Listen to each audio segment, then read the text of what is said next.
চিত্রাঙ্কন প্রতিযোগিতা।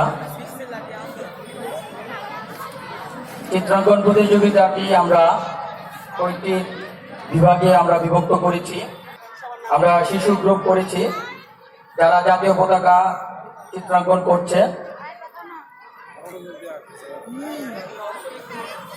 প্রথম ও দ্বিতীয় শ্রেণীতে যারা প্রতিযোগিতায় অংশগ্রহণ করেছেন তারা চিত্রাঙ্কন করছেন শহীদ মিনার। তৃতীয়, চতুর্থ, পঞ্চম শ্রেণীতে যারা প্রতিযোগিতায় অংশগ্রহণ করেছে তারা চিত্রাঙ্কন করছেন স্মৃতিসৌধ। এবং ষষ্ঠ, সপ্তম, অষ্টম শ্রেণীতে যারা আছে তারা প্রতিযোগিতায় চিত্রাঙ্কন করছেন ভাষা আন্দোলনের প্রেক্ষাপট নিয়ে। আমাদের প্রতিযোগিতাটি 1 ঘন্টা যাবৎ চলবে। অপরিহার্য। আপনাদের আন্তরিকতা ছাড়া আমাদের এই আয়োজনকে সফল করার কোন রকম সুযোগ নেই আমাদের। তাই আমরা আবারও আপনাদের প্রতি কৃতজ্ঞতা প্রকাশ করছি।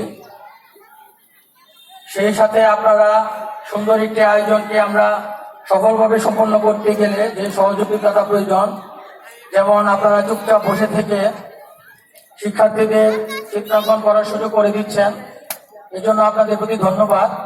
আপনারা আমাদের পরীক্ষা চলাকালীন আপনারা কোন রকম ডিস্টার্ব করছেন না, এই জন্য আপনাদের প্রতি কৃতজ্ঞতা প্রকাশ করছি।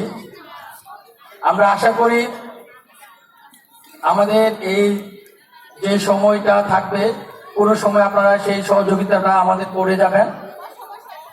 পাশাপাশি আমাদের এই বইমেলায় আপনারা যারা